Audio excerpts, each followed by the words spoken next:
எல்லாருக்கும் நமஸ்காரம். இன்னைக்கு ஸ்ரீமன் நாராயணியத்துல தசகம் 37ல 6லிருந்து 10 வரைக்கும் இருக்கக்கூடிய ஸ்லோகங்களை பார்க்க போறோம். 5வது ஸ்லோகத்துல பெருமாள் சொன்னதா பிரம்மா சொல்றாரு இல்லையா? சோ அங்க இருக்கிறவாளே எல்லாரும் என்னோட வரப்போறா, நான் இந்த மாதிரி யாதவ குலத்துல பிறக்க போறேன் அப்படின்னு பெருமாள் சொன்னதா சொல்றாரு இல்லையா? சோ இப்ப 7வது ஸ்லோகத்துல என்னன்னாக்க, எல்லாரோட காதுகளுக்கும் நீ என்ன சொன்னியோ அது அவ்வளோ சந்தோஷமா இருந்துதான். அப்ப எல்லாருக்கும் மனசுலயும் சந்தோஷம் கிடைச்சுதான். அதுக்கப்புறம் என்ன பண்ணா, கவலை இல்லாம எல்லாரும் திரும்பி போறாளாம். ஸோ உன்னோட தொடர்புனால தூய்மையாக இருக்கக்கூடியதும் அந்த ரொம்ப புகழோட இருக்கக்கூடிய மதுரா நகருக்கு அரசனான அந்த சூரசேனனோட மகன் வசுதேவன் ரொம்ப நல்லவரா. அவர் தேவகியோட மகளுமா இருக்கக்கூடிய தேவகி, அவளை தேவகன் அவனோட மகளா இருக்கக்கூடிய தேவகி, தேவகன் அப்பா பேரு தேவகி, தேவகனோட மகளா இருக்கக்கூடிய தேவகியை திருமணம் பண்ணிக்கிறாராம். அது 6வது ஸ்லோகம். 7வது ஸ்லோகத்துல திருமணம் முடிஞ்சதுக்கு அப்புறமா அந்த தேவகியோட உடன் பிறந்தவனா இருக்கக்கூடிய கம்சன் என்ன பண்றான்னா, தேவகியையும் வசுதேவனையும் பெருமைப்படுத்தணும் அப்படின்னு நினைக்கிறான். அதனால என்ன பண்றான், அவளை அழைச்சிண்டு தேரோட்டியாக அந்த தேரை எடுத்துட்டு நகர்வலம் கூட்டின்னு போறானோ. அப்படி தன்னோட தங்கைய தேர்ல உட்கார வச்சுட்டு நகர்வலம் போயிட்டே இருக்கும்போது ஒரு அசரீரியோட குரல் கேட்கறது. என்னதுன்னா, இவளோட 8வது மகன் ரொம்ப கொடியவனா பிறக்க போறான், அவன் உன்னை கொல்ல போறான் அப்படின்னு ஒரு அசரீரியோட குரல் கேட்கறதான். அப்ப என்ன ஆகுறதுன்னா, அந்த கம்சனுக்கு ரொம்ப பயம் வந்துட்டான். பயம் பக்கத்துல இருக்கக்கூடிய தேவகிய தங்கன்னு பார்க்காம கொல்லுடணும் அப்படின்னு சொல்லிட்டு அவன் கையில இருக்கக்கூடிய வாளை எடுக்கிறானோ. இது 7வது ஸ்லோகம். 8வது ஸ்லோகத்துல ரொம்ப கெட்ட புத்தியோட இருக்கக்கூடிய அந்த கம்சன் அவளோட தலைமுடிய புடிச்சு இழுத்துக்கிறான். அப்ப வசுதேவன் என்னென்னமோ சொல்லி பாக்குறாரு, இப்படி எல்லாம் பண்ணாத, அவ உன்னோட தங்க அப்படின்லாம் சொல்லி பாக்குறான். ஆனா விடவே இல்லையா. அப்போ அந்த வசுதேவன் என்ன பண்றா அப்படின்னாக்க, சரி நான் வேணா ஒண்ணு பண்றேன், பிறக்கக்கூடிய குழந்தைகள் எல்லாத்தையும் உன்கிட்டயே கொடுத்துடுறேன் அப்படின்னு சொல்லி வாக்கு கொடுக்கறானோ. அதனால அந்த கொஞ்சம் மனசு சாந்தி அடைஞ்ச கம்சன் என்ன பண்றான்னா, தேவகிய விட்டுட்டு அரண்மனைக்கு இப்ப கொஞ்சம் மனசு திருப்தியாகி போறானோ. அப்ப முன்னாடியே சொன்னபடி வசுதேவன் முதல்ல பிறந்த உன்னோட அந்த உடன் பிறந்தவன் அதை கொடுத்துட்டானோ அந்த கம்சனுக்கு வாக்கு கொடுத்ததுக்காக. ஆனா கூட அந்த கம்சன் இரக்கத்தினால அந்த குழந்தைய கொன்னுடலையும். சோ கொடியவர்களோட மனம் கூட சில நேரங்கள்ல ஏதோ ஒரு இடத்துல அவளுக்கும் ஒரு சாஃப்ட் கார்னர் இருக்கு அப்படிங்கறத நம்ம இந்த ஸ்லோகம் மூலமா கம்சனுக்கும் இருக்குன்றத புரிஞ்சுக்கிறோம். 9வது ஸ்லோகத்துல அப்ப நாரத முனிவர் உன்னோட மனசு தெரிஞ்சுண்டு போஜ மன்னரா இருக்கக்கூடிய கம்சனை பார்த்து சொல்றா, இந்த மாதிரி நீங்கெல்லாம் அசுரர்கள், யாதவர்கள்லாம் தேவர்களா இருக்கா, இது உனக்கு தெரியாதா அப்படின்னு கேக்குறாராம். மாயாவியா இருக்கக்கூடிய அந்த ஹரிதான் தேவர்களோட வேண்டுகோள்னால உன்னை கொல்லணும் அப்படிங்கறதுக்காக அவதரிக்க போறான் அப்படின்னு சொல்றா. ஏன்னா தேவர்கள்லாம் ஏற்கனவே போய் சொல்லியிருக்கா இல்லையா, அசுரர்களால ரொம்ப கவலை இருக்குன்னு, அதனால பெருமாளே பிறக்க போறா அப்படின்னு நாரதர் சொல்றாராம். அதை கேட்டுட்டு அந்த கம்சன் என்ன பண்றான்னா, வசுதேவனோட முதல் சந்ததியிலிருந்து ஆரம்பிச்சு எல்லா மக்களையும் கொண்டுட்டானோ. அதுக்கப்புறம் யாதவர்கள் எல்லாம் என்ன பண்றானா, நீங்க எங்க நகரத்திலேயே இருக்க வேண்டாம், எல்லாரும் கிளம்புங்கோ அப்படின்னு சொல்லிட்டு தன்னோட நகரத்திலிருந்து விரட்டி விட்டுட்டானோ. இது 9வது ஸ்லோகம். 10வது ஸ்லோகத்துல 7வது கர்ப்பமாக உருவான அந்த ஆதிசேஷனை ஆதிசேஷன் தான் பலராம அவதாரமா இருக்கு இல்லையா, அந்த ஆதிசேஷனை யோகமாயை என்ன பண்றான்னா தன்னோட கட்டளைப்படி ரோஹிணியோட கர்ப்பத்துல கொண்டு போய் சேர்க்கிறாளாம்.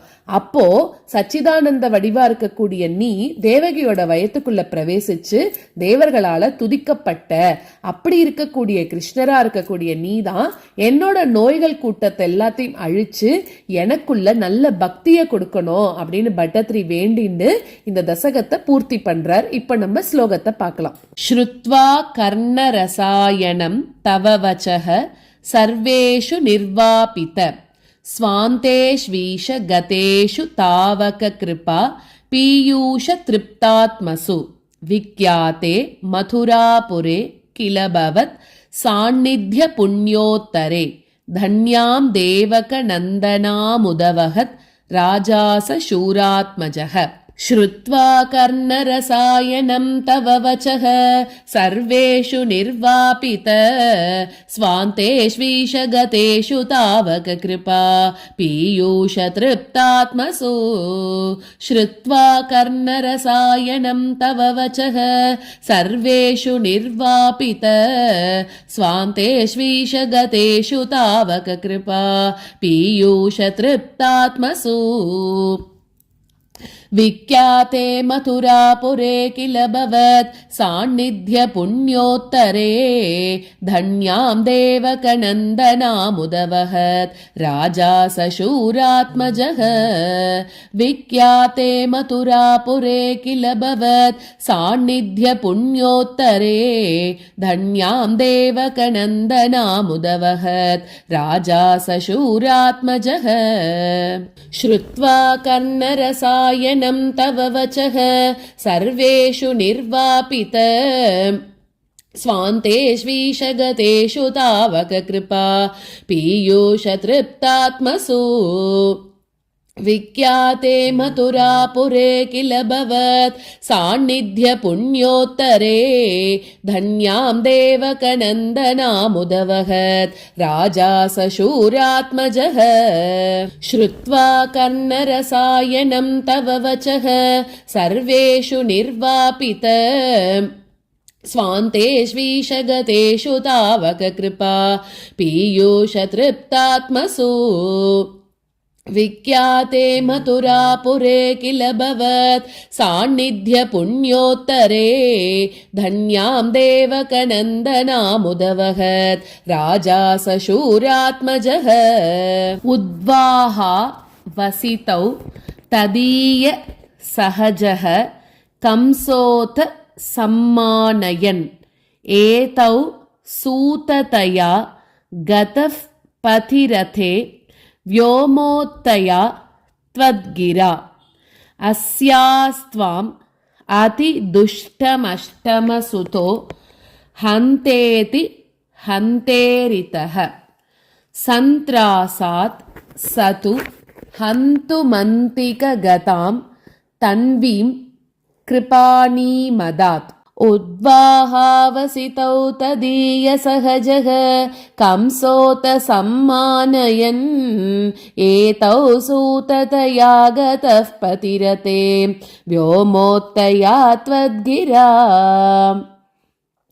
उद्वाहावसितौ तदीयसहजः कंसोत सम्मानयन् एतौ सूततया गतः पथिरते व्योमोत्तया त्वद्गिरा अस्यास्त्वामतिदुष्टमष्टमसुतो हन्तेति हन्तेरितः सन्त्रासात् स तु हन्तुमन्तिकगतां तन्वीं कृपाणीमदात् अस्यास्त्वामतिदुष्टमष्टमसुतो हन्तेति हन्तेरितः सन्त्रासात् स तु हन्तुमन्तिकगतां तन्वीं कृपाणीमदात् उद्वाहावसितौ तदीयसहजः कंसोत सम्मानयन् एतौ सूततया गतः पथिरते व्योमोत्तया त्वद्गिरा अस्यास्त्वामतिदुष्टमष्टमसुतो हन्तेति हन्तेरितः सन्त्रासात् स तु हन्तुमन्तिकगतां तन्वीं कृपाणीमदात् उद्वाहावसितौ तदीयसहजः कंसोत सम्मानयन् एतौ सूततया गतः पथिरते व्योमोत्तया त्वद्गिरा अस्यास्त्वामतिदुष्टमष्टमसुतो हन्तेति हन्तेरितः सन्त्रासात् स तु हन्तुमन्तिकगतां तन्वीं कृपाणीमदात् गृह्णानश्चिकुरेषु तां कलमतिः शौरेश्चिरं सान्त्वनैः नो मुञ्चन् पुनरात्मजार्पणगिरा प्रीतोत यातो गृहान् आद्यं त्वत्सहजं तथार्पितमपि स्नेहेन नाहन्नसौ दुष्टानामपि देव पुष्टकरुणा दृष्टा हि धीरे गता गृह्णानश्चिकुरेषु तां खलमतिः शौरेश्चिरं सान्त्वनैः नो मुञ्चन् पुनरात्मजार्पणगिरा प्रीतोतयातो गृहान् गृह्णानश्चिकुरेषु तां खलमतिः शौरेश्चिरं सान्त्वनैः नो मुञ्चन् पुनरात्मजार्पणगिरा प्रीतोतयातो गृहान् आद्यं त्वत्सहजं तथार्पितमपि स्नेहेन नाहन्नसौ दुष्टानामपि देवपुष्टकरुणा दृष्टा हि धीरे गता आद्यं त्वत्सहजं तथार्पितमपि स्नेहेन नाहन्नसौ दुष्टानामपि देवपुष्टकरुणा दृष्टा हि धीरे गता गृह्णानश्चिकुरेषु तां खलमतिः शौरेश्चिरं सान्त्वनैः नो मुञ्चन् पुनरात्मजार्पणगिरा प्रीतोतयातो गृहान् आद्यं त्वत्सहजं तथार्पितमपि स्नेहेन नाहन्नसौ दुष्टानामपि देवपुष्टकरुणा दृष्टा हि धीरे गता गृह्णानश्चिकुरेषु तां खलमतिः शौरेश्चिरं सान्त्वनैः नो मुञ्चन् पुनरात्मजार्पणगिरा प्रीतोतयातो गृहान् आद्यं त्वत्सहजं तथार्पितमपि स्नेहेन नाहन्नसौ दुष्टानामपि देवपुष्टकरुणा दृष्टा हि धीरे गता तावत्त्वन् मनसैव नारदमुनिः प्रोचेस भोजेश्वरम् यूयं नन्वसुरा सुराश्च यदवो जानासि किं न प्रभो मायावी स हरिर्भवद्वदकृते भावी सुरप्रार्थनाद् इत्याकर्ण्य यधूनधूदुनदसौ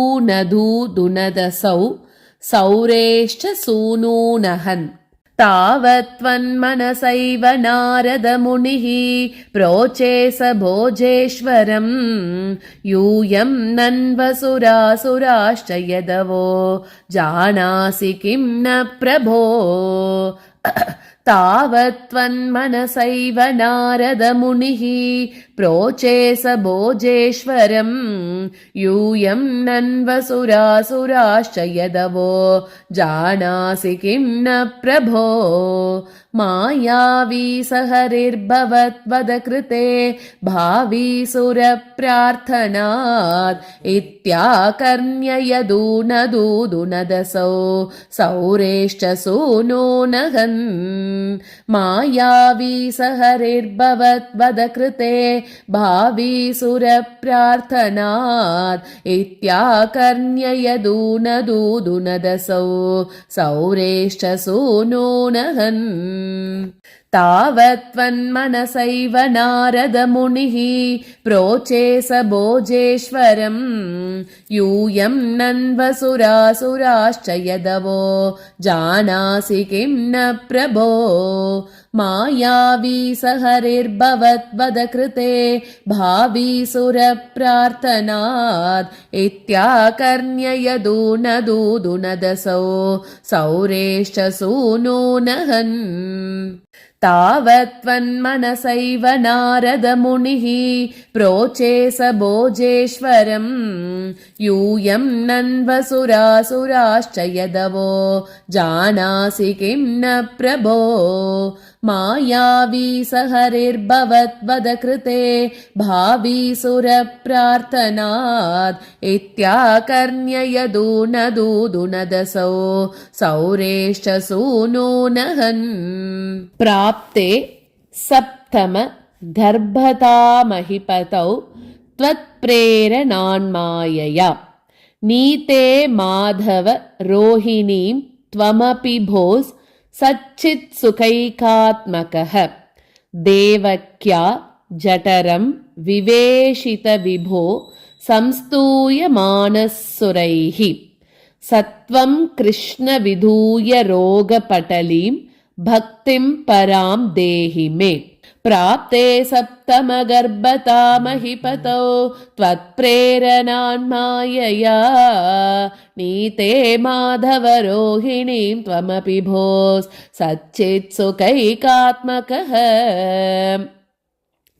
प्राप्ते सप्तमगर्भता महीपतौ त्वत्प्रेरणान्मायया नीते माधवरोहिणीं त्वमपि भोस् सच्चित्सुखैकात्मकः देवक्या जठरं विवेशित विभो संस्तूयमानः सुरैः सत्वं कृष्ण विधूय रोगपटलीं भक्तिं परां देहि मे देवक्या जठरं विवेशित विभो संस्तूयमानः सुरैः सत्वं कृष्ण विधूय रोगपटलीं भक्तिं परां देहि मे प्राप्ते सप्तमगर्भता महीपतौ त्वत्प्रेरणान्मायया नीते माधवरोहिणीं त्वमपि भोस्